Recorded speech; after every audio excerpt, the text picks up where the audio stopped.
ಗುಣಾನಗಾಯ ವಿಶ್ವೋದಯ ಸ್ಥಿತಿಲಯೋರ್ನಿಯತಿಸ್ಪರ್ಧಾಯ ಜ್ಞಾನಪ್ರದಾಯ ವಿಬುಧಾ ಗುಣಾನಗಾಯ ವಿಶ್ವೋದಯ ಸ್ಥಿತಿಲಯೋರ್ನಿಯತಿಸ್ಪರ್ಧಾಯ ಜ್ಞಾನಪ್ರದಾಯ ವಿಬುಧಾ ಸರಸ್ವತ್ಯದುಃಖಾಯ ನಮೋ ನಮಸ್ತೆ. ಕಟಾಕ್ಷಮಾತ್ರೇಣ ಬ್ರಹ್ಮರುದ್ರೇಂದ್ರಪೂರ್ವಕಾಃ ಸುರಾಶ್ರೀಯಪದಾನ್ಯಾಸತೋ ಸಾ ಲಕ್ಷ್ಮೀ ಮೇ ಪ್ರಸೀದತು. ಬುದ್ಧಿರ್ಬಲಂ ಯಶೋಧೈರ್ಯಂ ನಿರ್ಭಯತ್ವಮರೋಗತಾ ಜಾಡ್ಯಂ ವಾಕ್ಪಟುತ್ವಂ ಚ ನೋ ಮತ್ಸ್ಮರಣಾತ್ ಭವೇತ್.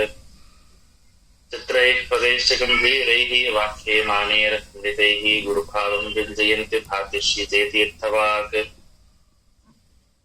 ಪ್ರಣಮತ್ಕಾಮಧೇನುಂ ಚ ತಜತ್ಸುರತರೋಪಮಂ ಶ್ರೀಭವಭೂತಕೃತ್ಪಾದ ಚಿಂತಾಮಣಿಮಪಾಸ್ಮಹೇ. ಪೂಜ್ಯಾಯ ರಾಘವೇಂದ್ರಾಯ ಸತ್ಯಧರ್ಮರತಾಯ ಚ ಭಜತಾಂ ಕಲ್ಪವೃಕ್ಷಾಯ ನಮತಾಂ ಕಾಮಧೇನವೇ. ಸತ್ಯಾಭಿಘ್ನಕರಾಬ್ಜೋತ್ಥಾನ್ ಪಂಚಾಶತ್ಪುರುಷಪೂಜಕಾನ್ ಸತ್ಯಪ್ರಮೋದತೀರ್ಥಾರ್ಯಾನ್ ನೌಮಿನ್ಯಾಯಸ್ಧಾರತಾನ್ ಆಪಾದಮೌಲಿಪರ್ಯಂತಂ ಗುರುಣಾಂ ಆಜ್ಞಾಂ ಸ್ಮರೇತ್ ತೇನ ವಿಘ್ನಾಃ ನಶ್ಯಂತಿ ಸಿದ್ಧ್ಯಂತಿ ಚ ಮನೋರಥಾಃ. ಹರಿ ಓಂ. ಯಾವ್ದು ಉತ್ತಮ 6ನೇ ಶ್ಲೋಕನ ಆಗಿದೆ ಆಗಿದೆ ಆಗಿದೆ ಅಲ್ವಾ?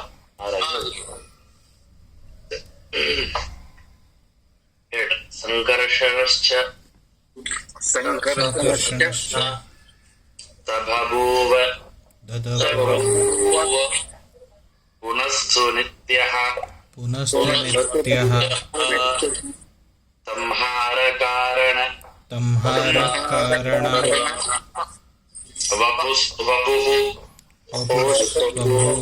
ತದನುಜ್ಞಯೈವ ದೇವಿ ಜಯೇತಿ ಅನುಬಭೂವ ಸೃಷ್ಟಿಹೇತೋಃ ಪ್ರದ್ಯುಮ್ನತಾಂ ಉಪಗತಃ ಧೃತಿತಾಂ ಚ ದೇವಿ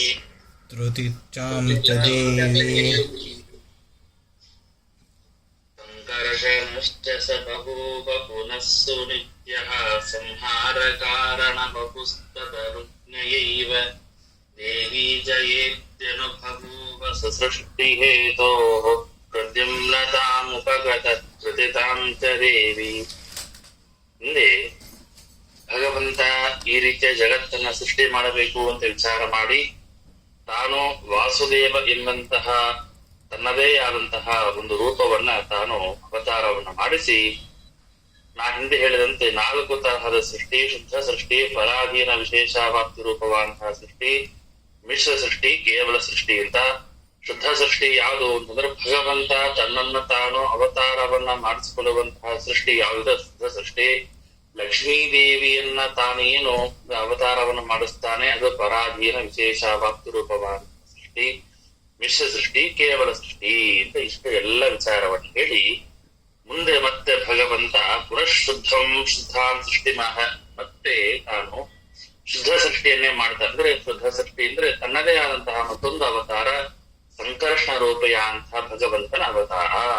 ಆ ನಾರಾಯಣ ಮತ್ತೆ ವಾಸುದೇವ ರೂಪಿಯ ಅಂತ ಭಗವಂತ, ವಾಸುದೇವ ಅವತಾರ ನಂತರಲ್ಲಿ ವಾಸುದೇವ ಇದು ಭಗವಂತ ಆ ರೂಪವನ್ನ ತೆಗೆದ ಅಂತಾದ್ರೆ, ಮುಂದೆ ಸಂಕರ್ಷ ರೂಪಿಯಾದಂತಹ ಭಗವಂತ ತಾನು ಸಂಹಾರಕಾರಕನಾದಂತಹ ಭಗವಂತ, ಸಂಹಾರವನ್ನು ಮಾಡುವಂತಹ ಯಾವ ಭಗವಂತದನ್ನೇ ಇವನು ಸಂಕರ್ಷ ರೂಪಿಯಾದಂತಹ ಭಗವಂತ ಅಂತ ಹೇಳ್ತಾ ಇದ್ದಾರೆ. ಇಲ್ಲಿ ಲಯಕ್ಕೆ ಕಾರಣನಾದವನು ಭಗವಂತ. ಸಂಹಾರೇ ಕಾರಣಭೂತಂ ವಪುಃ ಯಸ್ಯ ಇತಿ. ಸಂಹಾರ ಕಾರಕನಾದಂತಹ ಭಗವತ್ ರೂಪ ಯಾವುದು ಅಂತಂದ್ರೆ ಅದು ಸಂಕರ್ಷ ರೂಪಿಯಾದಂತಹ ಭಗವತ್ ರೂಪ. ಆ ಸಂಕರ್ಷನಾಗಿ ಜನಿಸಿದ ಅಂತ ಹೇಳ್ತಾರೆ. ಸಂಕರ್ಷನಾಗಿ ಹುಟ್ಟಿದ ಅಂತಂದ್ರೆ ಏನು? ಅವತಾರ ಮಾಡಿದ ಅಂತ. ಸೇರಿ ಅದಾದ್ಮೇಲೇನು ಸಂಕರ್ಷಣಶ್ಚ ಸಭವೋವ ಪುನಸ್ಸು ನಿತ್ಯಃ. ಆ ಭಗವಂತ ನಿತ್ಯ ಅಂತ ಹೇಳ್ತಾರೆ. ಪುನಃ ಸಂಕರ್ಷಣ ಸಹ ಸಹ ಆ ನಾರಾಯಣ ಅಂತ ವಿಷ್ಣು ಮತ್ತೆ ಪುನಃ ಸಂಕರ್ಷನಾಗಿ ಬಗುವ ಹುಟ್ಟಿದ ಅಂದ್ರೆ ಅವತಾರ ಮಾಡಿದ. ಸುನಿತ್ಯ ಅಂತ ಹೇಳ್ತಾರೆ. ಸುನಿತ್ಯ ಅಂತಂದ್ರೆ ಭಗವಂತ ಯಾವಾಗಲೂ ನಿತ್ಯ ಅಂತ ಅರ್ಥ. ಸುನಿತ್ಯ ಅಂತಂದ್ರೆ ಅನಿತ್ಯತ್ವ ದೇಹಾನಿ ದುಃಖ ಪ್ರಾಪ್ತಿಯ ಪೂರ್ವತ ನಾಶಶ್ಚತುರ್ವಿಧಾಗಿ ನಾದದ ಭಾವ ಹರಿಸದ ಅಂತ. ನೋಡ್ರಿ, ಒಂದು ಶಬ್ದವನ್ನ ಶ್ರೀಮದಾಚಾರ್ಯ ಪ್ರಯೋಗ ಮಾಡ್ತಾರೆ ಅಂತಂದ್ರೆ ಅಲ್ಲಿ ಒಂದು ರೀತಿ ಅನೇಕ ತರಹದ ಅರ್ಥಗಳಿರುತ್ತೆ. ದೇವರನ್ನ ಇಲ್ಲಿ ಸುನಿತ್ಯ ಅಂತ ಹೇಳ್ತಾರೆ. ಯಾಕೆ ಅಂತಂದ್ರೆ ಯಾವಾಗಲೂ ನಿತ್ಯ. ನಿತ್ಯವಾದಂತಹ ವಸ್ತು ಅಂದ್ರೆ ಯಾವ್ದಕ್ಕೆ ಕರಿತೀವಿ? ನಾಶ ಆಗದೇ ಇರುವಂತಹ ವಸ್ತುವಿಗೆ ನಿತ್ಯ ಅಂತ ಕರಿತೀವಿ. ಸರಿ, ಇದರಲ್ಲಿಯೂ ವಿಶೇಷವಾದದ್ದು ಯಾರು? ಭಗವಂತ. ಅದರಲ್ಲೂ ಸ್ಪೆಷಲ್. ಯಾಕೆಂದ್ರೆ ಸುನಿತ್ಯ. ಈಗ ನಿತ್ಯ ಆದ್ರೆ ಮುಂದಿನ ಕಲ್ಪದಲ್ಲಿ ಆ ವಸ್ತು ಅನಿತ್ಯವಾಗಿರಬಹುದಲ್ಲ ಅಲ್ವಾ? ದೇವರು ಈಗ ನಿತ್ಯ ಹೌದು, ಮುಂದೆ ಬೇರೆ ಯುಗದಲ್ಲಿ ಅಥವಾ ಬೇರೆ ಕಲ್ಪದಲ್ಲಿ ದೇವರು ಅನಿತ್ಯ ಅಂತಿರುವಂತಹ ಪ್ರಶ್ನೆ ಬರಬಹುದು. ಹೀಗಾಗಿ ಅಲ್ಲಿ ಕೇವಲ ನಿತ್ಯ ಅಂತ ಹೇಳಿದ್ರೆ ಸುನಿತ್ಯ ಅಂತ ಶಬ್ದ ಪ್ರಯೋಗ ಮಾಡಿ. ಸುನಿತ್ಯ ಅಂದ್ರೆ ಸುಷ್ಟು ನಿತ್ಯ, ಯಾವಾಗಲೂ ನಿತ್ಯ ಅಂತ. ಯಾಕೆ ಅಂದ್ರೆ ನಿತ್ಯ ಅಂತಂದ್ರೆ ಶಾಶ್ವತ. ಸರಿ, ಅನಿತ್ಯ ಅಂದ್ರೆ ಯಾವುದು ಅಂತಂದ್ರೆ ಅನಿತ್ಯತ್ವಂ. ಬೇರೆ ಗೀತಾ ತಾತ್ಪರ್ಯದಲ್ಲಿ ಬರ್ತಕ್ಕಂತಹ ಮಾತು ಅನಿತ್ಯತ್ವಂ ದೇಹಹಾನಿ. ದೇಹ ನಾಶವಾದ್ರೆ ಅದು ಅನಿತ್ಯ ಅಂತ ಕರೀತಾರೆ. ಯಾವ ವ್ಯಕ್ತಿಗೆ ದುಃಖ ಪ್ರಾಪ್ತವಾಗತ್ತೆ, ಅಪೂರ್ಣತ, ಹೀಗೆ ನಾಶ ಚತುರ್ವಿಧ ಅಂತ. ನೋಡ್ರಿ, ಇದು ಅನಿತ್ಯತ್ವ ಚತುರ್ವಿಧವಾಗಿದೆ. ಯಾವುದು ಅಂತಂದ್ರೆ ನಾಶಗಳು ಅಂತ. ನಾಶ, ಧ್ವಂಸ, ಇದು 4 ತರಹ. ಹೇಗೆ? ಅನಿತ್ಯತ್ವ ಅಂತ ಒಂದು ನಾಶದ ಒಂದು ಪಾರ್ಟ್. ಈಗ ಒಂದು ಉದಾಹರಣೆ, ಒಂದು ಮಡಿಕೆ ತಗೊಳ್ತೀವಿ. ಒಂದು ಮಡಿಕೆ, ಇದಕ್ಕೆ ನೀವು ಗ್ಯಾರಂಟಿ ಕೊಡಕ್ಕಾಗತ್ತಾ? ಒಂದು ಮಡಿಕೆ ತಗೊಳ್ತೀವಿ ಅಂಗಡಿ ಹತ್ರ ಹೋಗಿ. ಆ ಮಡಿಕೆಗೆ ನಾವು ವ್ಯಾರಂಟಿ ಕೇಳ್ತೀವಿ. ಎಷ್ಟು ದಿನ? 1 ವಾರ, 10 ದಿನ, 15 ದಿನ ಅವ್ರು ವ್ಯಾರಂಟಿ ಕೊಡ್ಬೋದು. ಯಾಕೆ? ಅದು ಅನಿತ್ಯ. ಅದಕ್ಕಿಂತ ಒಂದು ಬೆಳೆ ಬಾಳುವಂತಹ ಪದಾರ್ಥ, ಒಂದು ಫ್ರಿಡ್ಜ್ ಅಥವಾ ಒಂದು ಬ್ಯಾಟ್ರಿ ಅಥವಾ ಒಂದು ದೊಡ್ಡ ಕಾರು ಅಥವಾ ಇನ್ಯಾವ ಪದಾರ್ಥ ತಗೊಳ್ತೀವಿ ಅಂತಂದ್ರೆ ಅದರ ಯೋಗ್ಯತಾನುಸಾರವಾಗಿ ಅದೇನಾಯ್ತು, ಈ ಮಡಿಕೆಗಿಂತ ಅದು ಒಂದು ಚೂರು ನಿತ್ಯವಾಯ್ತು. ಜಗದ ಅನಿತ್ಯನಿ. ಆದ್ರೆ ಅದಕ್ಕೆ ಅವ್ರು ಏನ್ ಮಾಡ್ತಾರೆ, ಇದು ಇಷ್ಟು ತಿಂಗಳ ಕಾಲ, ಇಷ್ಟು ವರ್ಷಗಳ ಕಾಲ ಇದಕ್ಕೆ ನಾನು ಗ್ಯಾರಂಟಿ ಕೊಡ್ತೇನೆ, ಇದು ಏನಾಗೋದಿಲ್ಲ ಅಂತ ಹೇಳ್ತಾರೆ. ಅಂದ್ರೆ ಏನು? ಈ ಕಾಲ, ಈ ದೇಶದವರೆಗೆ ನಾನು ಅದಕ್ಕೆ ಜವಾಬ್ದಾರಿ, ಅದಾದ್ಮೇಲೆ ನಾನು ಅದಕ್ಕೆ ಜವಾಬ್ದಾರಿ ಇಲ್ಲ ಅಂದ್ರೆ ಏನು? ಅಂತೂ ಅದು ಅನಿತ್ಯ ಅಂತ ಆಯ್ತು. ಹೀಗಾಗಿ ಅನಿತ್ಯತ್ವ. ಇಲ್ಲ ದೇಹ ಹಾನಿ, ಇದು ಒಂದು ರೀತಿಯಂತಹ ನಾಶ. ನಮ್ಗೆಲ್ಲ ದೇಹಗಳಿದೆ. ಈ ದೇಹ ಇವತ್ತು ಹೀಗೇ ಇರತ್ತಾ? ಅಲ್ಲ, ಇದು ಏನಾಗತ್ತೆ? ನಾಶವಾಗತ್ತೆ. ಇದು ದೇಹ ಹಾನಿ. ಇದು ಒಂದು ರೀತಿಯಂತಹ ನಾಶದ ಒಂದು ಭಾಗ. ನೋಡ್ರಿ, ನಾಶದ ಒಂದು ಭಾಗ ಯಾವ್ದಾಯ್ತು? ಅನಿತ್ಯತ್ವ ಒಂದು ಭಾಗ ಆಯ್ತು. ದೇಹ ನಾಶವಾಗುವುದು ಒಂದು ನಾಶದ ಭಾಗ. ದುಃಖ ಪ್ರಾಪ್ತಿ. ಮನುಷ್ಯನಿಗೆ ದುಃಖ ಬಂತು ಅಂತ ಆದ್ರೆ ಸುಖ ನಾಶವಾಯಿತು. ಆ ದುಃಖ ಪ್ರಾಪ್ತಿ ಆಗುವುದು ಒಂದು ನಾಶ ಅಂತ. ಮನುಷ್ಯನಿಗೆ ದುಃಖವಾಯಿತು ಅಂತ ಅವನಲ್ಲಿ ಏನ್ ಉಳಿತೇನು ಇಲ್ಲ. ಮತ್ತೆ ಪೂರ್ಣತ್ವ ಇಲ್ಲದೆ ಇರೋದು. ಅವನಲ್ಲಿ ಯಾವುದೇ ತರಹದ ಗುಣಗಳಾಗಿ ಸಂಪೂರ್ಣವಾಗಿರೋದಿಲ್ಲ. ಐಶ್ವರ್ಯ ಸಂಪೂರ್ಣವಾಗಿರೋದಿಲ್ಲ. ವಿದ್ಯಾ ಸಂಪೂರ್ಣವಾಗಿರೋದಿಲ್ಲ. ಜ್ಞಾನ ಸಂಪೂರ್ಣವಾಗಿರೋದಿಲ್ಲ. ಎಲ್ಲವೂ ಎಷ್ಟಿರುತ್ತೆ? ಅಪೂರ್ಣವಾಗಿರುತ್ತೆ. ಅವರಲ್ಲಿ ಸಂಪೂರ್ಣವಾಗಿರೋದಿಲ್ಲ. ಹೀಗಾಗಿ ಅನಿತ್ಯತ್ವ ದೇಹಹಾನಿ ದುಃಖ ಪ್ರಾಪ್ತಿ ಅಪೂರ್ಣತ ನಾಶಶ್ಚತುರ್ವಿಧಾಜ್ಞೇಯ. ಹೀಗೆ 4 ಬಗೆಯಾದಂತಹ ನಾಶಗಳು. ಇದು 4 ವಿಧವಾಗಿ ತಿಳಿದುಕೊಳ್ಬೇಕು. ತದಭಾವ ಹರೇ ಸದಾ. ಇದು ಯಾವುದು ಇಲ್ಲದೆ ಇರೋದು ಯಾರಲ್ಲಿರತ್ತೆ? ಭಗವಂತನಲ್ಲಿ. ಯಾವುದು ಭಗವಂತ 4 ಇರೋದಿಲ್ಲ. ಯಾವ್ದು 4 ಇರೋದಿಲ್ಲ? ಅಪೂರ್ಣತ ಅಂದ್ರೆ ಏನು? ಭಗವಂತಲ್ಲಿ ಹೆಚ್ಚು ಕಡಿಮೆ, ಇವನಲ್ಲಿ ಪೂರ್ಣವಾಗಿಲ್ಲ ಅಂತಿಲ್ಲ. ಭಗವಂತ ಎಲ್ಲದಲ್ಲಿ ಪೂರ್ಣ. ಈಗ ಅಪೂರ್ಣತ ಅನ್ನುವಂತಹ ನಾಶ ಇಲ್ಲ. ದುಃಖ ಪ್ರಾಪ್ತಿ, ಭಗವಂತನಿಗೆ ದುಃಖವಾಯ್ತು. ದೇವರನ್ನ ಯಾರೋ ಬೈದ್ರು. ಎಷ್ಟೋ ಜನ ನಾಸ್ತಿಕರು ದೇವರನ್ನ ಬೈತಾರೆ ಅಂತ ಹೇಳಿ ಭಗವಂತನ ದುಃಖವಾಯ್ತೆ? ಅಲ್ಲ, ದುಃಖ ಇಲ್ಲ. ದೇವರ ದೇಹ ನಾಶವಾಗತ್ತಾ? ದೇಹ ಹಾನಿ, ದೇಹ ನಾಶವಾಗು. ಅನಿತ್ಯತ್ವ, ದೇವರ ಅನಿತ್ಯನ? ಇಲ್ಲ, ನಿತ್ಯ. ಹೀಗಾಗಿ ಶ್ರೀಮದಾಚಾರ್ಯ ಸುನಿತ್ಯ ಅಂತ ಶಬ್ದವನ್ನು ಹೇಳಿದ್ದಾರೆ. ಯಾಕೆ ಅಂತಂದ್ರೆ ಭಗವಂತನಲ್ಲಿ ಈ ನಾಶ ಹೊಂದುವಂತಹ 4 ಬಗೆಯಾದಂತಹ ನಾಶಗಳು ಭಗವಂತನ ಇಲ್ಲ ಆದ ಕಾರಣ ಭಗವಂತ ಸುನಿತ್ಯ ಎಂಬುದಾಗಿ ಗೀತಾ ತಾತ್ಪರ್ಯದಲ್ಲಿ ಶ್ರೀಮದಾಚಾರ್ಯರು ಸುನಿತ್ಯ ಪದನ ಸನಾತನತ ಉಚ್ಚತೆ. ಭಗವಂತನಲ್ಲಿ ಯಾವಾಗೂ ಸನಾತನತ ಅಂತಂದ್ರೆ ಅವನಿಂದ ಯಾವ ತರಹದ ಅವರಲ್ಲಿ ನಾಶಗಳು ಇಲ್ಲ. ಅದರಿಂದಾಗಿ ಈ ಸಂಕರ್ಷಾರೂಪಿಯ ಅಂತ ಭಗವಂತ ಮತ್ತೆ ಅವತಾರ ಮಾಡಿದ. ಹೇಗೆ ಸಂಹಾರ ಕಾರಣ ವಪುಸ್ತದನುಜ್ಞೆಗೀವ, ಸಂಹಾರ ಕಾರಕನಾಗಿ ಆ ಸಂಕರ್ಷಣ ರೂಪಿಯ ಅಂತ ಭಗವಂತ ಅವತಾರವನ್ನು ಮಾಡಿದ. ತಾನು ಅವತಾರ ಮಾಡಿದ ಮೇಲೆ ತದನುಜ್ಞೆಗೀವ, ಆ ಭಗವಂತನ ಆಜ್ಞೆಯಿಂದ ದೇವಿ ಜಯಾಂಚರ ಬಭೂವ, ಲಕ್ಷ್ಮೀ ದೇವಿಯನ್ನು ತಾನು ಪರಾಧೀನ ವಿಶೇಷ ವಾಕ್ತು ರೂಪವಂತಹ ಸೃಷ್ಟಿಯಲ್ಲಿ 2ನೇ ಸೃಷ್ಟಿಯಾದಂತಹ ಪರಾಧೀನ ವಿಶೇಷ ವಾಕ್ತು ರೂಪವಂತಹ ಸೃಷ್ಟಿಯನ್ನ ದೇವರು ಮತ್ತೆ 2ನೇ ಅವತಾರ ವಾಸುದೇವನಾಗಿ ಬಂದಾಗ ಅಲ್ಲಿ ಭಗವಂತ ಅವತಾರವನ್ನು ಮಾಡಿಸಿದ.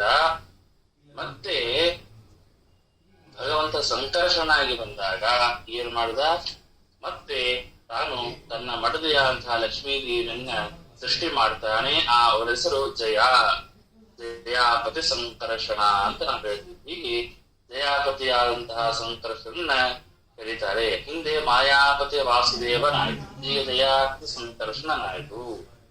ಹೀಗೆ ಸಸೃಷ್ಟಿ ಹೇತೋ ಪ್ರದ್ಯುಮ್ನತಾಮುಪಗತ ದಶತಾಂಶ ದೇವಿ. ಹೀಗೆ ಅದಾದ್ಮೇಲೆ ಭಗವಂತ ಸೃಷ್ಟಿಯನ್ನ ಮಾಡಬೇಕು ಅನ್ನೋ ಕಾರಣಕ್ಕೋಸ್ಕರವಾಗಿ ಮತ್ತೆ ಪ್ರದ್ಯುಮ್ನತಾಮುಪಗತ ದಶತಾಂಶ ದೇವಿ ಪ್ರದ್ಯುಮ್ನ ರೂಪನಾಗಿ ತಾನು ಅವತಾರವನ್ನು ಮಾಡಿ ಅಲ್ಲಿ ಲಕ್ಷ್ಮೀ ದೇವಿಯನ್ನ ಕೃತಿ ಎನ್ನುವಂತಹ ಹೆಸರಿನಿಂದಾಗಿ ಮತ್ತೆ ಲಕ್ಷ್ಮೀ ದೇವಿಯನ್ನ ಸೃಷ್ಟಿ ಮಾಡಿಸಿದ ಎನ್ನುವಂತಹ ವಿಚಾರವನ್ನು ಹೇಳ್ತಾರೆ. ಅರ್ಥವಾಯ್ತಾ? ಶಬ್ದಾಂತರ ನಾವು ಹೇಳ್ತಾ ಹೋಗ್ತಾ ಇದ್ದೀನಿ. ಶ್ಲೋಕವನ್ನು ಓದುವಾಗ ನಿಮಗೆ ಅಲ್ಲೇನೆ ಅರ್ಥ ಆಗಬೇಕು. ಸರಿ. ಹೀಗೆ ಭಗವಂತ ಸಂಕರ್ಷಣ ಅವತಾರ ಮಾಡಿ ಸಂಕರ್ಷಣ ಮಾಡದೆಯಾದಂತಹ ಜಯಾದೇವಿ, ಅದಾದ್ಮೇಲೆ ಸಂಕರ್ಷಣಾಮಕನಾದಂತಹ ಭಗವಂತ ಇವನು ಸಂಹಾರವನ್ನು ಮಾಡುವವನು. ಹಾಗಾದ್ರೆ ಇಲ್ಲಿ ಸೃಷ್ಟಿ ಮಾಡುವವರು ಯಾರು ಅಂತಂದ್ರೆ ಪ್ರದ್ಯುಮ್ನ ನಾಮಕನಾದಂತಹ ಭಗವಂತ ಇವನು ಸೃಷ್ಟಿಯನ್ನ ಮಾಡ್ತಾನೆ. ಆ ಪ್ರದ್ಯುಮ್ನ ನಾಮಕನಾದಂತ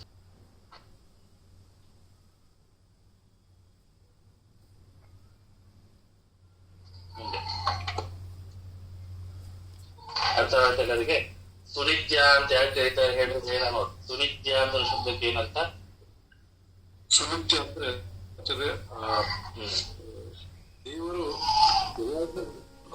ನಿತ್ಯ ಅಂದ್ರೆ ಸ್ವಲ್ಪ ಕಾಲದ ಮಾತ್ರ ನಿತ್ಯ, ಹಾಗೆ ಅನಿತ್ಯ ಅಂತ ಬರ್ಲಿಕ್ಕಿಲ್ಲ. ಹೀಗಾಗಿ ಪರಮಾತ್ಮ ಯಾವಾಗ್ಲೂ ನಿತ್ಯ, ಅದಕ್ಕೆ ಸುನಿತ್ಯ ಅಂತ ಸರಿ. ಅದಕ್ಕೆ ದೃಷ್ಟಾಂತ ಗೀತಾದ ಹೇಳಿದ್ನಲ್ಲ, ಅದು ಯಾವುದು? ಅನಿತ್ಯತ್ವ ದುಃಖ ದೇಹ ಹಾನಿ ದುಃಖ ಪ್ರಾಪ್ತಿ ಅಪೂರಿತ. ಇದನ್ನ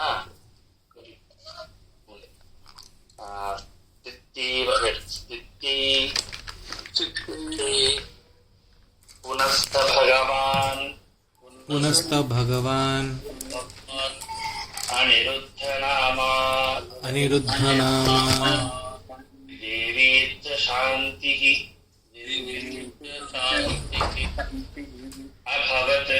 अभवत् शरदां सहस्रम्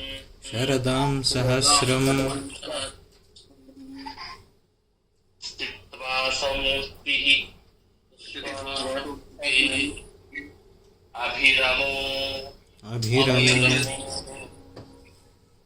अचिन्त्य शक्ति प्रद्युम्न रूपक इमां परमात्मनेदात् ಭಗವಂತ ಮತ್ತೆ ಪ್ರಪಂಚದ ಸೃಷ್ಟಿಯನ್ನು ಮಾಡ್ತಾನೆ. ಸಂತೋಷ.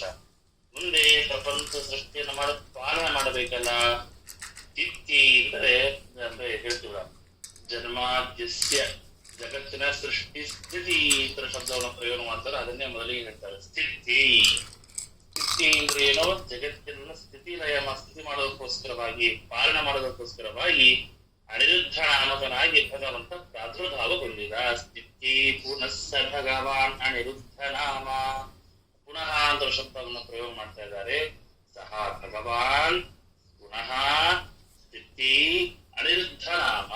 ಆ ಭಗವಂತ ಈ ಪ್ರಪಂಚವನ್ನ ಸೃಷ್ಟಿ ಮಾಡಿದ ಸಂತೋಷ, ಅದನ್ನ ಪಾಲನೆ ಮಾಡಬೇಕು ಅನ್ನೋ ಕಾರಣಕ್ಕೋಸ್ಕರವಾಗಿ ಮತ್ತು ತಾನೇ ಈ ಅನಿರುದ್ಧ ಅನ್ನುವಂತಹ ಹೆಸರಿನಿಂದಾಗಿ ತಾನು ಪ್ರಾದುರ್ಭಾವ ಹೊಂದಿ ದೇವಿ ಚ ಶಾಂತಿರಭವತ್. ಆತನ ಮಡದಿಯಾದಂತಹ ಲಕ್ಷ್ಮೀ ದೇವಿಗೆ ಶಾಂತಿ ಎನ್ನುವಂತಹ ಹೆಸರಿನಿಂದಾಗಿ ಅವಳಿಗೆ ಒಂದು ರೂಪವನ್ನು ಕೊಟ್ಟು ಅಚಿಂತ್ಯ ಶಕ್ತಿವಂತಹ ಭಗವಂತ 4 ರೂಪಗಳಿಂದ ಕೂಡಿ ನೋಡಿ ಶರದಾಂ ಸಹಸ್ರಂ 1000 ವರ್ಷಗಳ ಕಾಲ ತಾನು ಭಗವಂತ ಏನ್ ಮಾಡ್ತಾನೆ, ಶಾಂತಿ ಅಭವತ್ ತನ್ನ ಸ್ಥಿತ್ವಾ ಸ್ವಮೂರ್ತಿ ಚಿಂತ್ಯ ಶಕ್ತಿ. ತಾನು ಆ ಭಗವಂತ ಅನಿರುದ್ಧ ನಾಮಕನಾಗಿ ತಾನು ಸೃಷ್ಟಿ ಮಾಡಿ ತನ್ನ ಮಡದಿಯಾದಂತಹ ಶಾಂತಿಯನ್ನು ಕೂಡ ಅವತಾರವನ್ನು ಮಾಡಿಸಿ ತನ್ನ ಅತ್ಯಂತ ಶಕ್ತಿಯುಳ್ಳಂತಹ ಭಗವಂತ ನಾರಾಯಣ ತಾನೇನು ಮಾಡ್ತಾರೆ, ಸ್ವಮೂರ್ತಿ ತನ್ನ ಮೂರ್ತಿಗಳು ಯಾವುದು ಅಂದ್ರೆ ಅನಿರುದ್ಧ, ಪ್ರದ್ಯುಮ್ನ, ಸಂಪರ್ಕಣ, ವಾಸುದೇವ. ಈ 4 ರೂಪಗಳನ್ನು ಕೂಡ ತಾನು ಏನ್ ಮಾಡ್ತಾನೆ, ರೂಪಗಳಿಂದ ತಾನು 1000 ವರ್ಷ ಶರದಾಂ ಸಹಸ್ರಂ ಅಂದ್ರೆ ಶರದಾಂ ಸಹಸ್ರಂ ಶಬ್ದಕ್ಕೆ ಇಲ್ಲಿ 100,000 ಶರದಾಂ ವರ್ಷಾರಾಂ ಸಹಸ್ರಂ ಸ್ಥಿತ್ವ. ಶರತ್ ಅಂತಂದ್ರೆ 100 ಅಂತ 100,000 ವರ್ಷಗಳ ಕಾಲ ತಾನು ತನ್ನ ವರ್ಷವಿದ್ದು ಪ್ರದ್ಯುಮ್ನ ರೂಪಿಯ ಅಂತ ಭಗವಂತ ತಾನು ಎಲ್ಲ ಜೀವರನ್ನ ಅನಿರುದ್ಧ ರೂಪಿಯ ಅಂತ ಭಗವಂತನಿಗೆ ಕೊಡ್ತಾನೆ. ನೋಡ್ರಿ, ಈ ವಾಸುದೇವ ನಾಮಕನಂತ ಭಗವಂತನ ಉದರದಲ್ಲಿ ಎಲ್ಲ ಸಮಗ್ರವಾದಂತಹ ಜಗತ್ತು ಇರುತ್ತೆ. ಈ ಸಮಗ್ರವಾದಂತಹ ಜಗತ್ತು ವಾಸುದೇವ ರೂಪಿಯ ಅಂತ ಭಗವಂತನಿರುತ್ತೆ. ಅಲ್ಲಿ ಪ್ರದ್ಯುಮ್ನ ನಾಮಕನಂತಹ ಭಗವಂತ ತಾನೇನ್ ಮಾಡ್ತಾನೆ, ಸೃಷ್ಟಿ ಮಾಡ್ತಾನೆ ಅಂತ. ಪ್ರದ್ಯುಮ್ನ ನಾಮಕರಂತಹ ಭಗವಂತ ಸೃಷ್ಟಿ ಮಾಡ್ತಾನೆ ಅಂತಾದ್ರೆ ಈ ಅನಿರುದ್ಧ ನಾಮಕರಂತಹ ಭಗವಂತ ಈ ಸಮಗ್ರವಾದಂತಹ ಈ ಜಗತ್ತನ್ನ 1000 ವರ್ಷ ಅಂತಂದ್ರೆ ಮನುಷ್ಯ ಮಾಡಲು 1000 ವರ್ಷಗಳ ಒಳಗೆ ಮೂಲ ರೂಪಿಯ ಅಂತ ಭಗವಂತನಲ್ಲಿರ್ತಕ್ಕಂತಹ ಜೀವರನ್ನ ಪ್ರದ್ಯುಮ್ನ ತನ್ನ ಹೊಟ್ಟೆಗೆ ಇಟ್ಕೊಂಡಿರ್ತಾನೆ. ಆ ಜೀವರನ್ನ ಸೃಷ್ಟಿ ಮಾಡಬೇಕಾದ್ರೆ ಅದನ್ನ ಆ ಜಗತ್ತನ್ನ ಅನಿರುದ್ಧನಿಗೆ ಕೊಡ್ತಾನೆ. ಸೃಷ್ಟಿ ಮಾಡಬೇಕಾದ್ರೆ ಈ ಶರದಾಂ ಸಹಸ್ರಂ ಸ್ಥಿತ್ವ 100 ವರ್ಷಗಳ ಶರತ್ ಶಬ್ದಕ್ಕೆ 100 ಅಂತೂ ಅರ್ಥವಿದೆ, 1000 ಇಲ್ಲಿ ಪ್ರಕೃತದಲ್ಲಿ ಶರದಾನ ವರ್ಷಾನ ಅಂತಂದ್ರೆ ಸಹಸ್ರಂ ಅಂತ ಹೇಳಿದ್ದಾರೆ. 1000 ವರ್ಷಗಳ ಕಾಲ ಆ ಪ್ರದ್ಯುಮ್ನ ರೂಪಿಯ ಅಂತ ಭಗವಂತ ಆ ಜಗತ್ತನ್ನು ಇಟ್ಟುಕೊಂಡು ಇನ್ನು ಏನು ಸೃಷ್ಟಿ ಮಾಡಬೇಕು ಅಂತಾದಾಗ ಆಗ ಅನಿರುದ್ಧ ನಾಮಕ ಅಂತ ಭಗವಂತನಿಗೆ ತನ್ನ ಕೊಡ್ತಾರೆ. ಸಮೂರ್ತಿರವು ಅಚಿಂತ್ಯ ಶಕ್ತಿ ಪ್ರದ್ಯುಮ್ನ ರೂಪ ಹಿಮಾಂಶರಮಾತ್ಮನೇದಾತ್. ಆ ಜೀವನನ್ನು ಸೃಷ್ಟಿ ಮಾಡಬೇಕು ಅಂತ ಹೇಳಿ ಅನಿರುದ್ಧನಿಗೆ ಕೊಟ್ಟ. ಪ್ರದ್ಯುಮ್ನ ನಾಮಕರ ಅಂತ ಭಗವಂತ ಸೃಷ್ಟಿ ಮಾಡೋದಕ್ಕೆ ಅನಿರುದ್ಧ ನಾಮಕರ ಅಂತ ಭಗವಂತನಿಗೆ ಈ ಪ್ರಪಂಚವನ್ನ ಪಾಲನೆ ಮಾಡೋದಕ್ಕೋಸ್ಕರವಾಗಿ ಕೊಡ್ತಾನೆ. ಮುಂದೆ ಒಂದು ಸಂಶಯ, ಅಮ್ಮ ಭಗವದ್ ರೂಪಗಳ ಬಗ್ಗೆ ಹೇಳ್ತಾರೆ ಅಂತಾರೆ, ಪ್ರದ್ಯುಮ್ನ, ಶಂಕೇಶ್ವರ, ಅನಿರುದ್ಧ ಅಂತ. ಒಂದೊಂದು ಅವತಾರದಲ್ಲಿ ಒಂದೊಂದು ತರ ಸೃಷ್ಟಿ ಮಾಡ್ತಾರೋ ಅಥವಾ ದೇವರಿಗೆ ಎಲ್ಲಾ ರೂಪದಲ್ಲೂ ಸೃಷ್ಟಿ ಮಾಡುವಂತ ಶಕ್ತಿ ಇದೆಯಲ್ಲ, ಯಾಕೆ ಈ ತರ ಭಗವಂತನಿಗೆ ಎಲ್ಲ ತರಹದ ಅಂದ್ರೆ ಈಗ ನಾರಾಯಣ ರೂಪಿ ಅಂತ ತನ್ನ ಮೂಲ ರೂಪದಿಂದಲೇ ಎಲ್ಲವನ್ನು ಮಾಡೋ ಸಾಮರ್ಥ್ಯ ದೇವರಿಗಿದೆ. ಮೂಲ ರೂಪಿಯ ಅಂತ ನಾರಾಯಣ ರೂಪದಿಂದಲೇನೆ ಭಗವಂತನಿಗೆ ಸಂಪೂರ್ಣವಾದಂತಹ ಕಾರ್ಯ ಮಾಡುವಂತಹ ಸಾಮರ್ಥ್ಯ ಇದೆ.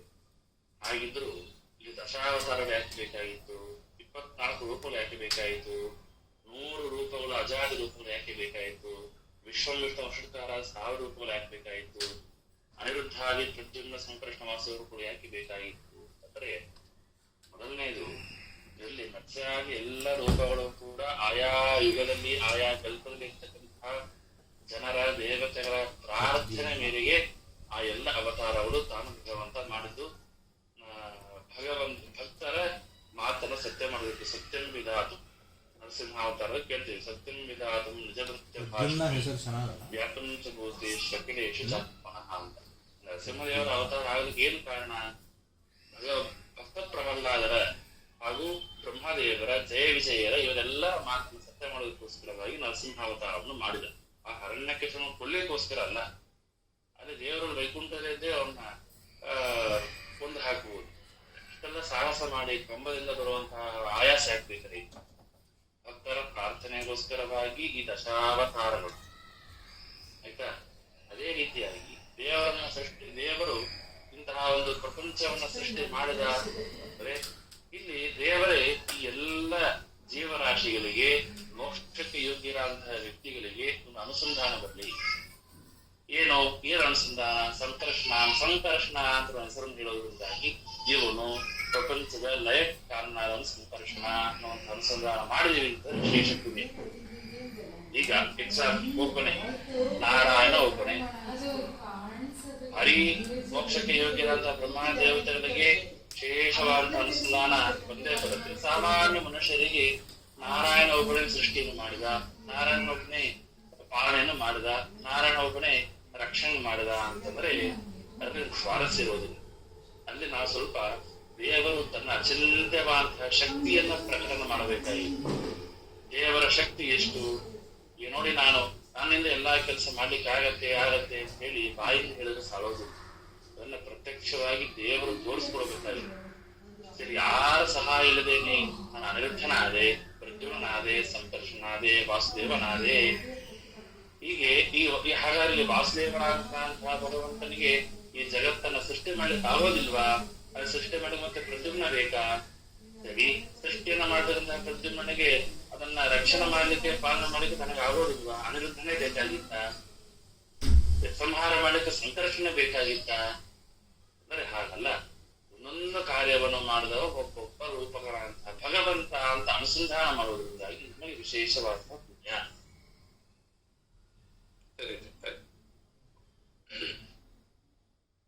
ಇನ್ನು ಒಂದು ಕೇಳಿ. ಈಗ ಸಂಕರ್ಷಣ ಜಯಪದಿ ಸಂಕರ್ಷಣ ಅಂದ್ರೆ ಸಂಕರ್ಷಣ ರೂಪವಾಗಿ ಲಯ ಕಾರ್ಯನ ಮಾಡ್ತಾ ಇದ್ದ. ಪತ್ನಿಯಾಗಿ ಜಯಪದಿ ಸಂಕರ್ಷಣ ಅಂತ ಹೇಳಿದ್ರಿ. ಅದೇ ರೀತಿ ಪ್ರದ್ಯುಮ್ನ ಅಂತ ಹೇಳಿ ಈ ಅವತಾರದಲ್ಲಿ ಇದು ಪ್ರದ್ಯುಮ್ನ ಸ್ಥಿತಿ ಕಾರ್ಯಕ್ಕಾಗಿ ಇರುವಂತಹ ಒಂದು ಜವಾಬ್ದಾರಿ ಇತ್ತು. ಅದಾದ ನಂತರ ಅನಿರುದ್ಧ ಮತ್ತು ಶಾಂತಿ ಅಂದ್ರೆ ಈ ಅನಿರುದ್ಧ ಪರಮಾತ್ಮ ಇದನ್ನ ಪಾಲನೆ ಮಾಡೋದಕ್ಕೋಸ್ಕರ ಇರುವಂತಹ ಕಾರ್ಯನ ನಿರ್ವಹಿಸಿದ್ದ ತಿಳ್ಕೊಬೋದಲ್ಲ ಕಾರ್ಯನ?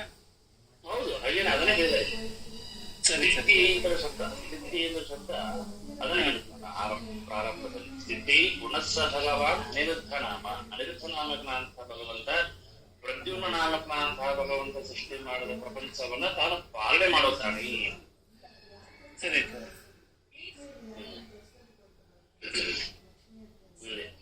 ನಿರ್ದೇಹ ಕಾಂಸ ಭಗವಾನ್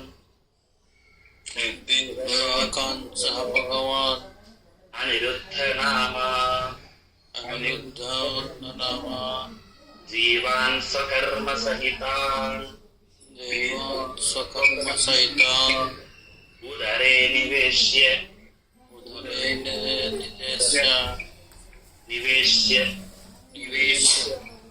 ಚಕ್ರೇಥ ದೇಹ ಸಹಿತಾನ್ ಸಹಿತಾನ್ ಕ್ರಮಶಸ್ವಯಂಭೂಃ ಸ್ವಯಂಭೂ ಪ್ರಾಣಾತ್ಮಶೇಷ ಗರುಡೇಶ ಪ್ರಾಣಾತ್ಮಶೇಷ ಗರುಡೇಶ ಮುಖಾನ್ ಸಮಗ್ರಾನ್ ಮುಖಾನ್ ಸಮಗ್ರಾನ್. ಈಗ ಮತ್ತೆ ಹೇಳ್ತಾರೆ ನಿರ್ದೇಹ ಕಾಂಸ ಭಗವಾನ್ ಅನಿರುದ್ಧ ನಾಮ. ಅವರವರ ಕರ್ಮಗಳಿಂದಾಗಿ ನಿರ್ದೇಹ ಕಾನ್ ಲಿಂಗದೇಹ ಅತಿರಿಕ್ತ ದೇಹ ರಹಿತಾನ್ ಜೀವಾನ್ ಜನ್ಯ ಜೀವಾನ್. ನಿರ್ದೇಹ ಲಿಂಗದೇಹದಿಂದ ಭಿನ್ನರಾದ ದೇಹ ಇಲ್ಲದೆ ಇದ್ದವರು, ಲಿಂಗದೇಹ ಮಾತ್ರ ಇರುವರು. ಅವರು ಯಾರು ಅಂತಂದ್ರೆ ಜೀವ ಅಂದ್ರೆ ಜನ್ಯ ಜೀವಾನ್, ಸಂಸಾರಕ್ಕೆ ಯೋಗ್ಯರಾದಂತಹ ಜೀವರು ಅಂತ ಅರ್ಥ. ಹೀಗೆ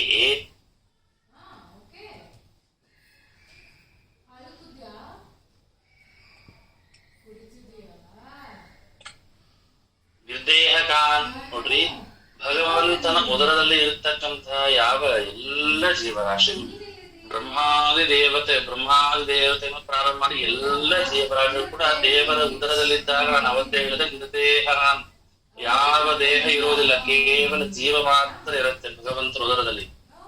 ಆ ಉದರದಲ್ಲಿ ಇರ್ತಕ್ಕಂತಹ ಜೀವರಾಶಿಯನ್ನ ಮತ್ತೆ ಭಗವಂತ ಏನ್ ಮಾಡ್ತಾನೆ ಅಂತಂದ್ರೆ ಅನಿರುದ್ಧ ನಾಮ ಜೀವಾನ್ ಸ್ವಕರ್ಮ ಸಹಿತಾನ್ ಉದರೇ ನಿವೇಶ್ಯ.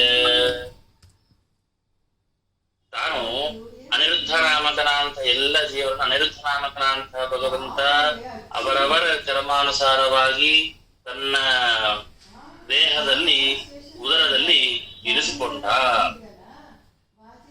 ಎಂಬುದಾಗಿ ಹೇಳ್ತಾ ಇದ್ದಾರೆ.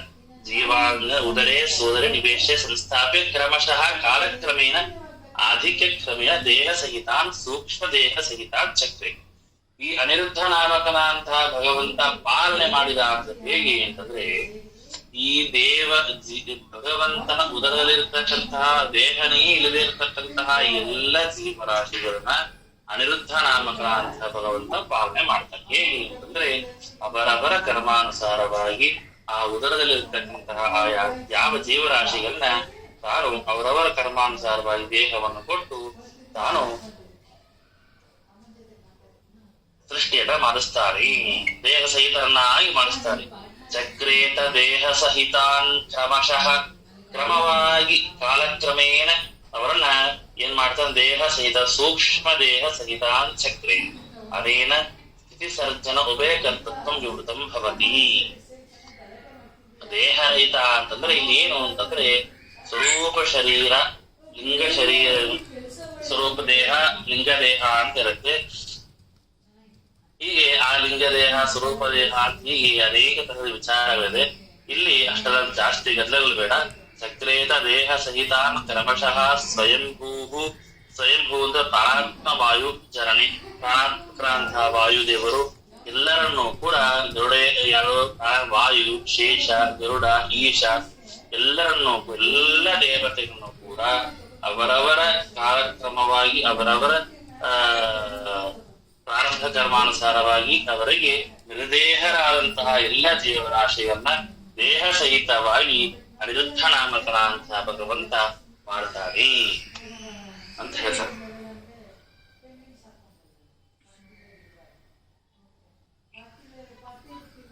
ಇಲ್ಲಿ ಅನೇಕ ವಿಚಾರಗಳು ಇದೆ. ಎಲ್ಲ ಮತ್ತೆ ಹೀಗೆ ಬಹಳ ಹೇಳಿದ್ರೆ ಸ್ವಲ್ಪ ಕ್ಲೇಶವಾಗ್ತದೆ. ಸಾಮಾನ್ಯವಾಗಿ ತಿಳಿದುಕೊಂಡು ಹೋಗೋಣ. ನಿರ್ದೇಹ ಕಾಂಸ ಭಗವಾನ್ ಅನಿರುದ್ಧ ನಾಮ ಜೀವಾನ್ ಸ್ವಕರ್ಮ ಸಹಿತಾನ್ ಉದರೇ ನಿವೇಶ. ನಿರ್ದೇಹರಾದಂತಹ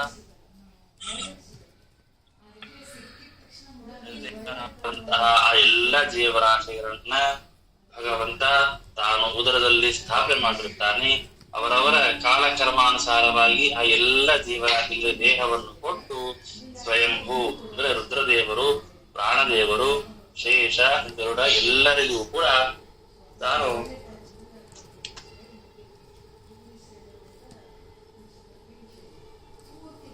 ಒಂದು ನಿಮಿಷ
ಪಂಚಾತ್ಮಕಸ್ಯ ಭಗವಾನ್ ಇಟ್ ಪಂಚಾತ್ಮಕಸ್ಯ ಭಗವಾನ್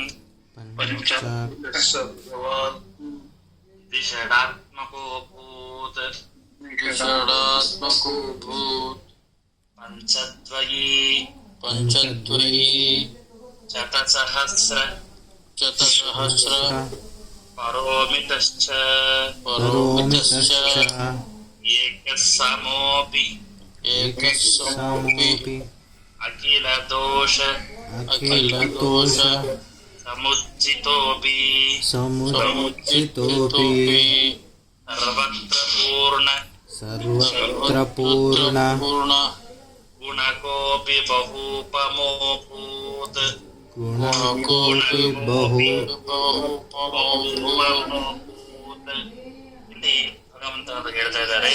ಪಂಚಾತ್ಮಕಸ್ಯ ಭಗವಾನ್ ಷಡಾತ್ಮಕೋಭೂ. ದೇವರು ಪಂಚರೂಪನಾದ ಭಗವಂತ ದ್ವಿಷಡಾತ್ಮಕ. ದ್ವಿಷಡ್ ಅಂತಂದ್ರೆ ಆಗ ಭಗವಂತ 12 ರೂಪಗಳನ್ನ ತಾನು ಧಾರಣ ಮಾಡುತ್ತಾನೆ. ಷಟ್ ದ್ವಿ ಅಂತಂದ್ರೆ 6 12. ಆ 12 ರೂಪಕನಾದಂತಂದ್ರೆ ಭಗವಂತ 5 ಇರೋದು 12 ರೂಪಕನಾಗಿ ಮಾಡಿಕೊಂಡು ದಶರೂಪ, ಅಲ್ಲಿಂದ 10 ರೂಪ, ಅಲ್ಲಿಂದ ಭಗವಂತ ಪಂಚದ್ವಯೀ ಶತಸಹಸ್ರ ಪರೋಮಿತಶ್ಚ. ಭಗವಂತ ಏನ್ ಮಾಡ್ತಾನೆ, ಪಂಚಾತ್ಮಕ ಅಂತಂದ್ರೆ ವಾಸುದೇವ, ಅನಿರುದ್ಧ, ಪ್ರದ್ಯುಮ್ನ, ಸಂಕರ್ಷಣ ಅಂತನೋದು, ನಾರಾಯಣ ಅಂತನೋದು 5 ರೂಪಯ ಅಂತ ಭಗವಂತ. ಅಲ್ಲಿಂದ 12 ದ್ವಿಷಡಾತ್ಮಕ ಅಂದ್ರೆ ಕೇಶವಾದಿ 12, ದ್ವಾದಶಾತ್ಮಕ ಅಂದ್ರೆ 12 ಅಂದ್ರೆ ಕೇಶವದಿಂದ 12 ಮತ್ತೆ ಅಲ್ಲಿಂದ 12, ಅಲ್ಲಿಂದ 24 ಆಗತ್ತೆ. ಮುಂದೆ ಪಂಚ ಸ ಭಗವಾನ್ ನಾರಾಯಣ ಪಂಚಾತ್ಮಕ ಪುರುಷ ವಾಸುದೇವಾದಿ ರೂಪೇಣ ಪಂಚಾತ್ಮಕ ಅಂತ ಹೇಳ್ತಾ ಇದ್ದಾರೆ. ಹೀಗೆ ಭಗವಂತ ಏನಾಯ್ತು, 5 ಅವತಾರ ಇದ್ದ, 5 ಅವತಾರದಿಂದಾಗಿ 12 ಅವತಾರ, 12ರಿಂದ 24, 24 ಪಂಚದ್ವಯಿ ಅಂತಂದ್ರೆ, ಪಂಚದ್ವಯಿ ಅಂದ್ರೆ ಎಷ್ಟು, 250 ಸೇರಿದ್ರೆ 100, 2 ರೂಪ ಶತರೂಪ. ಭಗವಂತನ ಅಜಾದಿ 100 ರೂಪಗಳು. ಅಲ್ಲಿಂದ ಸಹಸ್ರ ಪರೋಮಿತಶ್ಚ, ಅಲ್ಲಿಂದ ಸಹಸ್ರ ಅಂತಂದ್ರೆ ವಿಶ್ವಂಬಿಷ್ಟೌಷತ್ಕಾರಾದಿ 100 ರೂಪಗಳು. ಅಮಿತಶ್ಚ, ಹೀಗೆ ಅಮಿತವಾದಂತಹ ಪರ ಮುಂತಾದ ಬಹುರೂಪನಾದ ಅಂತ ಅನೇಕ ರೂಪಗಳು ಅನ್ಕೊಂಡಿದ್ವಿ. ನೀವು ಅವಾಗೆ ಕೇಳಿದ್ರಿ, 5 ರೂಪಗಳಿಂದಾಗಿ ಇರ್ತಕ್ಕಂತಹ ಭಗವಂತ ಕೊನೆಗೆ ಎಷ್ಟು ಕ್ರಮವಾಗಿ ಇಲ್ಲಿಗೆ ಬಂದ, 1000 ರೂಪ. ಕೇವಲ ಅಲ್ಲಿಗೇನ, ಅಲ್ಲಿಂದ ಅಪರ, ಅಲ್ಲಿಂದ ಅಮಿತ. ಪರ ಅಮಿತ ಇದೆಲ್ಲ ಕೂಡ ಒಂದು ಸಂಖ್ಯೆ, ಅದೊಂದು ಕೋಟಿ, 10 ಕೋಟಿ, 100 ಕೋಟಿ ಅಂತ ನಾವು ಸಂಖ್ಯಾ ಒಂದು ಹೆಸರನ್ನಿಟ್ಟು ವ್ಯವಹಾರ ಮಾಡ್ತೀವಿ. ಈಗ ಪರ ಅಂತ ಅನ್ನೋದು ಆ ಸಂಖ್ಯೆ ಆದ್ರೆ ಭಾರೀ ಶ್ರೇಷ್ಠವಾದದ್ದು. ನಮಗೆ ಇವತ್ತು ಕೋಟಿ ತನಕ ನಮಗೆ ಲೆಕ್ಕಾಚಾರ ಗೊತ್ತಿದೆ, ಅದಕ್ಕಿಂತ ಅಧಿಕವಾದಂತಹ ಲೆಕ್ಕಾಚಾರ ಇದೆ. ಅದೆಲ್ಲವೂ ಕೂಡ ಭಗವಂತ, ಅಷ್ಟು ರೂಪಗಳು ಭಗವಂತನಲ್ಲಿದೆ. ಅವನು ಏಕಸಮಃ, ಅವನು ಒಬ್ಬನೇ ಆಗಿದ್ದಾನೆ, ಸಮನಾಗಿದ್ದು ಎಲ್ಲ ರೂಪಗಳಲ್ಲಿಯೂ ಕೂಡ ಸಮಾನಾಗಿದ್ದಾನೆ. ಅಂದ್ರೆ ಏನು, ಈ ವಾಸುದೇವಾದಿ ಪಂಚರೂಪಗಳು ಸರಿ, ಹಾಗಾದ್ರೆ ಈ 12 ರೂಪಗಳಿರ್ತಕ್ಕಂತಹ ಭಗವಂತನಿಗೂ ಇವರಿಗೂ ಸಾಮ್ಯ ಇಲ್ಲ ಅಂತಂದ್ರೆ ಇಲ್ಲ, ಎಲ್ಲರಿಗೂ ಒಂದೇ. ಭಗವಂತ 5 ರೂಪದಲ್ಲಿರ್ತಕ್ಕಂತಹ ಭಗವಂತನು ಸಮಾನವಾದಂತಹ ಗುಣಕ್ರಿಯಾದಿಗಳು, ಶಕ್ತಿಗಳು. 12 ಕೇಶವಾದಿ 12 ರೂಪದಲ್ಲಿರ್ತಕ್ಕಂತಹ ಭಗವಂತನ ಶಕ್ತಿಗಳು, ಗುಣಕ್ರಿಯಾದಿಗಳು ಸಮಾನ. ಅಲ್ಲಿಂದ 100, ಶತ, ಸಹಸ್ರ, ಪರ ಮತ್ತು ಅಮಿತ, ಹೀಗೆ ಎಲ್ಲ ಗುಣಗಳಲ್ಲಿ ಇರ್ತಕ್ಕಂತಹ ಭಗವಂತನ ರೂಪ, ಗುಣ, ಕ್ರಿಯಾ ಎಲ್ಲ ಕೂಡ ಸಾಮ್ಯವಿದೆ ಎಂಬುದಾಗಿ ಹೇಳ್ತಾ ಇದ್ದಾರೆ. ಸ ಭಗವಾನ್ ನಾರಾಯಣ ಪಂಚಾತ್ಮಕ ಪುರುಷ ವಾಸುದೇವಾದಿ ರೂಪೇಣ ಪಂಚಾತ್ಮಕ ಅಭವತ್. ವಿಷ್ಣೋಸ್ತು ಪುರುಷಾಖ್ಯಾನಿ 3 ರೂಪಾನ್ಯತೋ ವಿದುಃ. ಪ್ರಥಮ ಮಹತ ಸ್ಪೃಷ್ಟು, ದ್ವಿತೀಯಂ ದಂಡ ಸಂಸ್ಥಿತಂ, ತೃತೀಯಂ ದೈಹಿನಾಂ ದೇಹೇ ತಾರಜ್ಞಾತ ವಿಮುಚ್ಯತೆ ಅಂತ ಬೇರೆ ಒಂದು ಗ್ರಂಥದಲ್ಲಿ ಭಗವಂತ ಹೇಳ್ತಾ ಇದ್ದಾರೆ. ಇನ್ನೊಂದು ಗ್ರಂಥ, ಆದ್ಯೋವತಾರೋ ವಿಷ್ಣೋಸ್ತು ಪುರುಷೋ ನಾಮಕೀರ್ತ ಅಸಜತ್ಸ ಮಹತ್ತತ್ವ ಸೇವಾಂಡಂ ಸಮಾಪ್ತತ್ ಸಬ್ರಹ್ಮಣೋ ಹೃದಯಸ್ತತ್ವ ಹರ್ಯಂ ಚೇತಿ ಕೀರ್ತತೆ ಅಂತ. ಮೊದಲಿಗೆ ಭಗವಂತ ಅವತಾರ ಮಾಡುದು ಯಾವುದು, ವಿಷ್ಣು ಅಂತ. ಅದು ಪುರುಷನಾಮಕನಾಂತಹ ಭಗವಂತ. ಅವನು ಮಹತ್ತತ್ವಾದಿಗಳನ್ನ ಸೃಷ್ಟಿ ಮಾಡುವ ಮೂಲಕವಾಗಿ ಬ್ರಹ್ಮಾಂಡವನ್ನ ಸೃಷ್ಟಿ ಮಾಡ್ತಾನೆ. ಸಹ ಬ್ರಹ್ಮಣ ಹೃದಯಸ್ಥಿತ್ವ ಹೃದಯಂ ಚೇತಿ ಕೀರ್ತತೆ. ಅಂತಹ ಭಗವಂತನನ್ನ ಬ್ರಹ್ಮಣ ಹೃದಯಸ್ಥಿತ್ವ, ಆ ಭಗವಂತನ ಹೃದಯದಲ್ಲಿ ನಾವು ನೆಲೆಸಿ ನಾವು ಪ್ರತಿನಿತ್ಯಲ್ಲೂ ಕೂಡ ಅವನ ನಾವು ಆರಾಧನೆ ಮಾಡಬೇಕು ಎಂಬುದಾಗಿ ಹೇಳ್ತಾ ಇದ್ದಾರೆ. ನೋಡ್ರಿ, ಇಲ್ಲಿ ನಾನು ಹೇಳಿದಂತೆ ಈ ಸಂಖ್ಯಾಗಳು ಅಂತ ನಾವೇನೋ ವ್ಯವಹಾರ ಮಾಡ್ತೇವೆ, 10, 20, 100, 200, 1000, 10,000, ಲಕ್ಷ, ಕೋಟಿ ಅಂತ. ಹಾಗೆ ಅದನ್ನು ಎಲ್ಲಿ ತನಕ ಇದೆ ಅಂತಂದ್ರೆ ಸ್ಥಾನಂ ದಶಗುಣಂ ವಿದ್ಯಾದೇಕಂ ದಶಸ್ತಂ ತತಃ ಸಹಸ್ರಮಯಿತಂ ತಸ್ಮಾನಿಯುತಂ ಪ್ರಯುತಂ ತತಃ ಅರ್ಬುದಂ ನಿರ್ಬುದಂ ಚೀಬ ವೃಂದಂ ಚೀಬ ತತ್ಪರಂ ಖರ್ವಂ ಚೈವ ನಿಖರ್ವಂ ಚ ಶಂಖಪದ್ಮತದೇವ ಚ ಸಮುದ್ರೋ ಮಧ್ಯಮಂತಶ್ಚ ಪರಾರ್ಥಂ ಪರಮೇವ ಚ ಏಂ ಅಷ್ಟಾದಶೈತಾನಿ ಪದಾನಿ ಗಣಾಭಿಧೋ. ಪದಗಳನ್ನ ಗಣನ ಮಾಡುವಂತಹ ವಿಧಗಳು ಹೀಗಿದೆ: ಸಹಸ್ರ, ನೋಡ್ರಿ, ದಶ, ಶತ, ಸಹಸ್ರಂ, ಅಯುತಂ, ಅದಾದ್ಮೇಲೆ ನಿಯುತಂ, ಪ್ರಯುತಂ ಇದೆ. ಅದ ಅರ್ಬುದ ಅಂತ ಹೇಳಿ, ಅರ್ಬುದಂ ಚಾಪ್ಯ ಸಂಖ್ಯೇಯಂ ಕರುಣಾಬ್ಧೆ ಕ್ಷಮಸ್ವಮೇ ಅಂತ ಜದಂತೆ ಸ್ತೋತ್ರದಲ್ಲಿ ಬರುತ್ತೆ. ಅರ್ಬುದಂ ಚಾಪ್ಯ ಸಂಖ್ಯೇಯಂ, ನಾವು ಎಷ್ಟು ಪಾಪಗಳನ್ನು ಮಾಡಿದ್ದೇವೆ, ಅಪರಾಧ ಸಹಸ್ರಾಣಿ ಕಡೆ ಅಂತ ಆದ್ರೆ ಅರ್ಬುದ ಲೆಕ್ಕದಲ್ಲಿ ನಾವು ಅನೇಕ ಪಾಪಗಳನ್ನು ಮಾಡಿದ್ವಿ. ಅರ್ಬುದ ಅಂತ ಅನ್ನೋದು ನಮ್ಗೆ ಹೇಗೆ ಡೆಫಿನೇಷನ್ ಆಗಿ ಹೇಳಿ ಗೊತ್ತಾಗ್ತಾ ಇದೆ, ಅಷ್ಟು ಆ ಸಂಖ್ಯಾದ ಲೆಕ್ಕಾಚಾರ ಆಗಿದೆ. ಅರ್ಬುದ ಅಂತಂದ್ರೆ ಅಂತೂ ಕೋಟಿಗಿಂತ 100 ಪಟ್ಟು ಅಧಿಕ ಅಂತ ಅನ್ಕೊಳ್ಳಿ. ಅರ್ಬುದಂ, ನಿರ್ಬುದಂ, ವೃಂದ ಅಂತ ಒಂದು, ಅದಾದ್ಮೇಲೆ ಪರ ಅಂತ ಕರೀತಾರೆ. ಈ ಪರ ಅಂತಂದ್ರೆ ಈಗ ಹೇಳಿದ ಪರ ಅಂತ ಅನ್ನೋದು ಶ್ರೇಷ್ಠ. ಖರ್ವಂ ಚ ನಿಖರ್ವಂ ಚ ಶಂಖಂ ಪದ್ಮಂ, ಶಂಖ, ಪದ್ಮ ಇದೆಲ್ಲವೂ ಕೂಡ ಒಂದು ಸಂಖ್ಯೆ ಗಣನದ ಒಂದು ಹೆಸರು. ಅದ ಸಮುದ್ರ ಅಂತ, ಅದಕ್ಕೂ ಸಮುದ್ರ ಅಂತ ನಾವು ವ್ಯವಹಾರ ಮಾಡುವಂತಹ ಸಮುದ್ರವಲ್ಲ. ಕೋಟಿ ಅಂತ ನಾವು ಹೇಗೆ ಒಂದು ಗಣನೆಗೆ ವ್ಯವಹಾರ ಮಾಡ್ತೀವಿ, ಸಮುದ್ರ ಅಂತ ಅನ್ನೋದು ಪರಾರ್ಥ ಅಂತ ನಾವೇನು ದ್ವಿತೀಯ ಪರಾರ್ಥೆ ಅಂತ ಹೇಳ್ತೀವಲ್ಲ, ಆ ಪರಾರ್ಥ ಅದಾದ್ರೆ ಪರಮ. ಈ ಕೊನೆಯದಾಗಿ ಏನು ಪರಮ ಅಂತ ಬರುತ್ತಲ್ಲ, ಆ ಪರಮನೆ ಅಷ್ಟು ಭಗವಂತನ ರೂಪಗಳು ಇದೆ ಅಂತ ಹೇಳ್ತಾರೆ. ಪಂಚಾತ್ಮಕಸ್ಯ ಭಗವಾನ್ ಷಡಾತ್ಮಕೋ ಭೂತ್ ಪಂಚದ್ವಯಿ ಶತಸಹಸ್ರ ಪರೋಮಿತಶ್ಚ.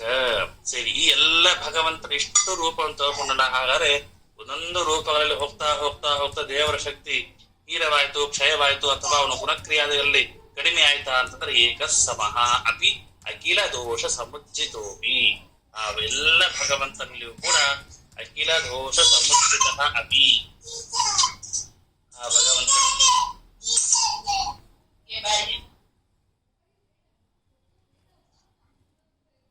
ಎಲ್ಲ ರೂಪಗಳಲ್ಲಿಯೂ ಕೂಡ ಸಮಾನನಾಗಿದ್ದಾನೆ. ಎಲ್ಲ ಗುಣ ರೂಪಗಳಲ್ಲಿಯೂ ಕೂಡ ದೋಷ ದೂರನಾಗಿದ್ದಾನೆ.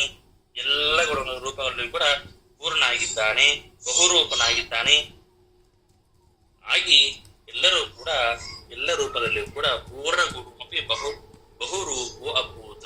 ಇಲ್ಲಿ ಅಂತಹ ಭಗವಂತ ತಾನು ನೋಡ್ರಿ, ಸೃಷ್ಟಿಯನ್ನೋ ಮಾಡುವಂತಹ ಅವನು 5 ರೂಪದಿಂದ ಇರ್ತಕ್ಕಂತಹ ಭಗವಂತ ಎಷ್ಟು ರೂಪವನ್ನ ತಾನು ಅವತಾಳಿದ. ಹೀಗಾಗಿ ಭಗವಂತ ಕೇವಲ 5 ರೂಪ, ಕೇವಲ 10 ರೂಪ ಅಂತಿಲ್ಲ. ನಾವು ನಮ್ಮ ತಲೆಗೆ ಹತ್ತಬೇಕು ಅನ್ನೋ ಕಾರಣಕ್ಕೋಸ್ಕರ ಕೊನೆಯದಾಗಿ ಸಹಸ್ರ ರೂಪಗಳನ್ನ ನಾವು ಚಿಂತನೆ ಮಾಡ್ಲಿಕ್ಕೆ ಆಗೋದಿಲ್ಲ. ನಮಗೆ ಮೊದಲಿಗೆ ಈ 5 ರೂಪಗಳನ್ನೇ ಚಿಂತನೆ ಮಾಡ್ಲಿಕ್ಕೆ ಆಗೋದು. ಜಯರಾಮ್ ಅವರು ನೀವು ಕೇಳಿದ ಪ್ರಶ್ನೆ ಇಷ್ಟೇ, ಉತ್ತರ ಇಲ್ಲೇ. ದೇವರು ಯಾಕೆ ಇಷ್ಟೆಲ್ಲ ರೂಪವನ್ನ ತಾಳಿದ ಅಂತಂದ್ರೆ ದೇವರ ಅಚಿಂತ್ಯ ಶಕ್ತಿಯನ್ನ ನಾವು ತಿಳಿದುಕೊಳ್ಳಬೇಕು ಅಂತ ಮೊದಲನೇದು. ಎರಡನೇದು ಅವನ ಸಾಮರ್ಥ್ಯ ನಾವು ನೋಡ್ಬೇಕಲ್ಲ. ಈಗ ಉದಾಹರಣೆ, ಒಬ್ಬ ಶ್ರೀಮಂತ ಇದ್ದಾನೆ, ಅವನು ವಾಸ ಮಾಡ್ಲಿಕ್ಕೆ ಒಂದು ಮನೆ ಸಾಕು, ಅವನು ಓಡಾಡ್ಲಿಕ್ಕೆ ಒಂದು ಕಾರ್ ಸಾಕು. ಆದ್ರೂ ಅವನು ಏನ್ ಮಾಡ್ತಾನೆ, ಇಂಡಿಯಾದಲ್ಲಿ ಒಂದು 10 ಮನೆ, ಒಂದೊಂದು ಮನೇಲಿ 10 ಕಾರು, ಬೇರೆ ಬೇರೆ ದೇಶಗಳಲ್ಲಿ 10 ಒಂದೊಂದು ಮನೆ ಜಾಗ ಎಲ್ಲವನ್ನ ತಗೊಳ್ತಾನೆ. ಯಾಕೆ ಅಂದ್ರೆ ಅವನ ಸಾಮರ್ಥ್ಯ ಅಷ್ಟೇ ಇದೆ ಅಂತ ತೋರಿಸ್ಕೊಳಿಕ್ಕೆ. ನನ್ನ ಸಾಮರ್ಥ್ಯ ಇಷ್ಟಿದೆ ನೋಡ್ಕೊಳ್ರಿ, ಗೂಗಲ್ ಸರ್ಚ್ ಮಾಡಿದ್ರೆ ಅವನದು ಪ್ರಾಪರ್ಟೀಸ್, ಅವನ ಯೋಗ್ಯತೆ, ಅವನ ಶಕ್ತಿ, ಅವನ ಸಂಪಾದನೆ ಮಾಡಿದ್ದು, ಅವನ ಸ್ಥಾನ ಮಾನ ಎಲ್ಲ ಬರುತ್ತೆ. ಹೀಗಿರುವ ಟ್ಯಾಕ್ಸ್ ಅವಾಯ್ಡ್ ಮಾಡಕ್ ಮಾಡ್ತಾರೆ ಸರ್ ಅವೆಲ್ಲ. ಇರ್ಲಿ ಮಾಡ್ಲಿ, ಟ್ಯಾಕ್ಸ್ ಅವಾಯ್ಡ್ ಮಾಡ್ಲಿಕ್ಕೆ ಅಂತ ಅದಕ್ಕೂ 100 ರೂಪಾಯಿಗಳಿದೆಯಲ್ಲ, ಅದಕ್ಕೂ 100 ರೂಪಾಯಿಗಳಿದ್ದಾಗ 100 ರೂಪಾಯಿಗಳಿದೆ.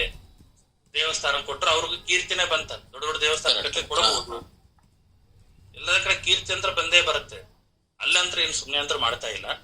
ಅಂತೂ ಉದಾಹರಣೆ ಹೇಳ್ತಾ ಇದೀನಿ, ಒಬ್ಬ ವ್ಯಕ್ತಿ ತನ್ನ ಸ್ಥಾನವನ್ನ, ತನ್ನ ಸ್ಟೇಟಸ್ ತೋರಿಸ್ಕೋಬೇಕು ಅಂತ ಇಷ್ಟೆಲ್ಲ ಸಾಹಸ ಮಾಡ್ತಾನೆ ಸಾಮಾನ್ಯ ಮನುಷ್ಯ. ಭಗವಂತನ ಯಾವ ಸ್ಟೇಟಸ್ ತೋರಿಸ್ಕೊಳ್ಳೋ ಅವಶ್ಯಕತೆ ಇಲ್ಲ. ಭಗವಂತನ ಅನುಸಂಧಾನ ಮಾಡಿಕೊಳ್ಳುವಂತಹ ಸಜ್ಜೀವರಿಗೆ, ಜ್ಞಾನಿಗಳಿಗೆ, ದೇವತೆಗಳಿಗೆ, ಋಷಿಗಳಿಗೆ, ಮುನಿಗಳಿಗೆ ನನ್ನನ್ನ ಹೀಗೆ ಅನುಸಂಧಾನ ಮಾಡಿದ್ರೆ ನನಗೆ ವಿಶೇಷ ಪುಣ್ಯ. ಅಂತ ಮತ್ಸ್ಯರೂಪನಾಂತಹ ಭಗವಂತನನ್ನು ಈ ರೀತಿಯಾಗಿ ಮತ್ಸ್ಯಾವತಾರವನ್ನು ಸ್ಮರಣೆ ಮಾಡಿ, ನರಸಿಂಹಾವತಾರವನ್ನು ಸ್ಮರಣೆ ಮಾಡಿ ನೀನ್ ನನ್ನನ್ನು ಆರಾಧನೆ ಮಾಡಿದಿ ಅಂತಾದ್ರೆ ಇನ್ನು ಸ್ವಲ್ಪ ಎಸನ್ಸ್ ಜಾಸ್ತಿ ಹಾಕಿದಾಗ ಅದರದ್ದು ಒಳ್ಳೆ ರುಚಿ ಇರತ್ತಲ್ವ. ಹಾಗೆ ಆ ಭಗವಂತನನ್ನ ಈ ಎಲ್ಲ ರೂಪಗಳನ್ನ ಧ್ಯಾನ ಮಾಡುವ ಮೂಲಕವಾಗಿ ನಾರಾಯಣ ನಾರಾಯಣ ನಾರಾಯಣಂ ನಾರಾಯಣಂ ಅಷ್ಟೇ. ಕೇವಲ ನೋಡ್ರಿ, ಒಂದು ವೇಳೆ ಈ ಭಗವಂತನ ಯಾವ ರೂಪಗಳು ಇಲ್ಲ ಅಂತಾದ್ರೆ ನಮಗೆ ಇವತ್ತಿನ ದಿವಸ ಭಗವಂತನ ಮೇಲೆ ಭಕ್ತಿ ಬರ್ತಾ ಇರ್ಲಿಲ್ಲ. ಯಾಕೆ? ನಾರಾಯಣ ಬಗ್ಗೆ ಏನು ಕತೆ ಹೇಳ್ತೀರಿ ನೀವು ಹೇಳ. ನರಸಿಂಹನ ಬಗ್ಗೆ ಕತೆ ಹೇಳಿದಾಗ ನರಸಿಂಹದೇವನ ಭಕ್ತಿ ಬರುತ್ತೆ, ರಾಮನ ಚರಿತ್ರೆ ಹೇಳಿದಾಗ ರಾಮನ ಬಗ್ಗೆ ಭಕ್ತಿ ಬರುತ್ತೆ, ಕೃಷ್ಣನ ಚರಿತ್ರೆ, ವಾಮನ, ಮತ್ಸ್ಯ, ಕೂರ್ಮ, ಕಲ್ಕಿ. ಆಗ ಏನಾಗತ್ತೆ? ನಿಮ್ಮಲ್ಲಿ ಇರ್ತಕ್ಕಂತಹ ಭಕ್ತಿ ದೃಢ ಆಗತ್ತೆ ಅಲ್ವಾ ಮಧುಸೂದನ್ ಅವರೇ? ಅದಕ್ಕೋಸ್ಕರ ಭಗವಂತ ನಾನು ಎಲ್ಲ, ಹಾಗಾದ್ರೆ ಭಗವಂತನ ಈ ಕೊನೆಯನ ಈ ಪರ ಅನ್ನುವಂತಹ ಸಂಖ್ಯಾ ಏನಿದೆ ಅಷ್ಟೇನ ಭಗವಂತನಿಗೆ ರೂಪ, ಅದರ ಮೇಲೆ ಯಾವ ತೆಗಿಲಿಕ್ಕೆ ಬರೋದಿಲ್ವಾ ಅಂತಂದ್ರೆ ಅದಕ್ಕಿಂತ ಹೆಚ್ಚಿನ ಗುಣವೂ ಕೂಡ ತಾನು ಅವತಾರ ಮಾಡುವಷ್ಟು ಶಕ್ತಿ ಅವನಲ್ಲಿದೆ. ಅದನ್ನ ಹೇಳುವಂತಹ ಸಂಖ್ಯಾ ಗಣನ ಇಲ್ಲ, ಅದನ್ನ ಹೇಳುವಂತಹ ಶಕ್ತಿ ನಮ್ಮಲ್ಲಿಲ್ಲ. ಅಂದ್ರೆ ಅಷ್ಟು ಪವರ್ಫುಲ್ ಅಂತ ಅಷ್ಟು ಕ್ಯಾಲ್ಕುಲೇಟಿವ್